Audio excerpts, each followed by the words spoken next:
Well, hey there, YouTube. Logan with Hideaway Homestead here, coming to you on a sunny day. This is about 4 o'clock. I'm out here about to get ready to clear this area for the garden space. Now I'm gonna turn around here. You can see right here where we had our little raised bed before. It's all growed up. I'm gonna clean out this whole little area here in between the apple trees and pick up, clean up, and get things to where we can grow here. I'm gonna build a large compost pile here and get us some really good compost going, so that way here in just a few weeks we can spread it all out and start planting here. So where we had the garden last year, we did plant a little bit of yarrow, and you can see that we've got just tons of little yarrow plants coming up now. So I'm gonna probably transplant these because I don't want them specifically here. But yeah, you know, they're looking real good. Gonna get them out and do something with them. They're even growing out from under the bed there. Maybe it'll focus.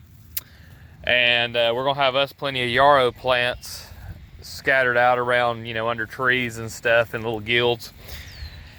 But we've got to get a compost pile going here, and the reason I chose here instead of closer to where the duck house is this time, I do have to move some material out of the duck house and bring it over here.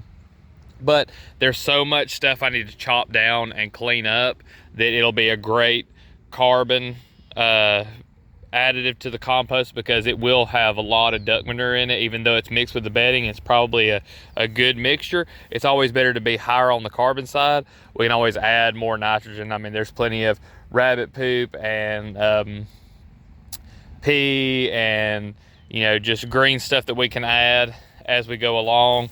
So I'm gonna get to building this compost pile here, get to cleaning up a little bit, and we'll come back and have a look.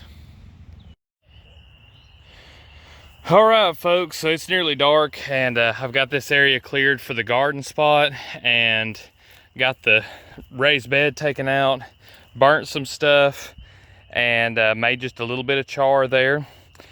And I'm gonna build my compost pile right here, where it's gonna be in the middle of the garden. That's what I like to do, is I like to put my compost pile wherever I'm gonna be planting, because anything that leaches out of it will go into the ground. And something that I just thought of is I was talking to somebody today about mixing in char in the compost, and really the best idea is to put it under your compost pile if you're going to build one, because anything that leaches down is going to be absorbed by that char, and so you're going to charge it.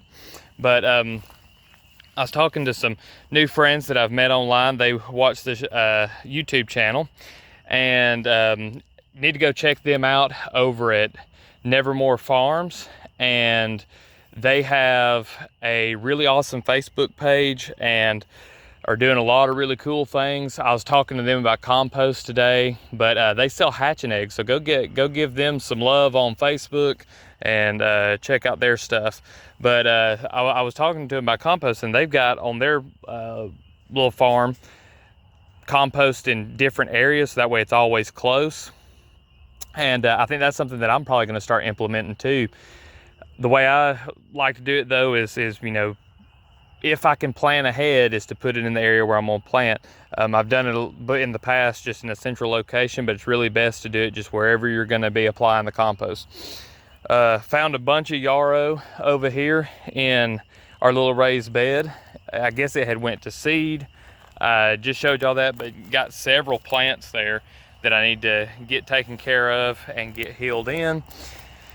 Yeah, this is gonna be a great little garden spot. When I was burning some of these sticks, now all of the sticks that were over here, they were all goldenrod, and normally I don't like burning the goldenrod sticks, but these here didn't look like they had any kind of bees in them, you know, little bee larvae.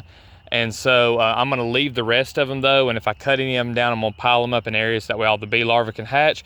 But one thing that I did catch, and I was glad to, because I was afraid that I really started looking because I was afraid that I might have burnt some more, but I found a little, let's see if I can get it to focus here, a little praying mantis egg sac. So I'm gonna be putting that in a safe place in the garden, so that way I'll have tons of little praying mantises. This is where I used to do a lot of my compost in this compost turner, but this thing's broke, and really, I mean, it does an okay job, but I think, you know, doing it on the ground is probably better.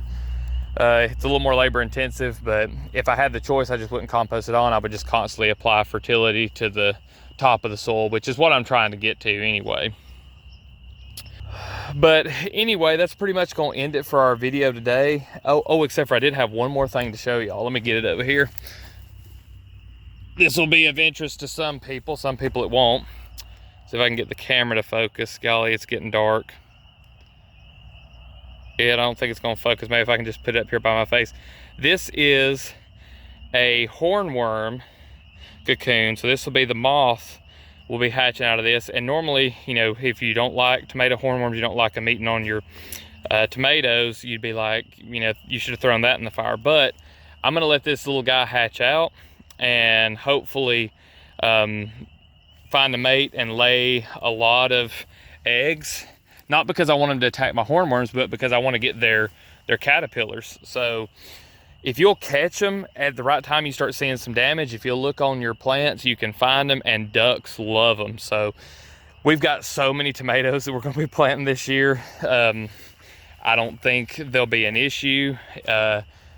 Either way, it's going to be tomato plants or a lot of duck feed. So I think we'll be happy either way. But that'll pretty much conclude it for this video on the fast compost.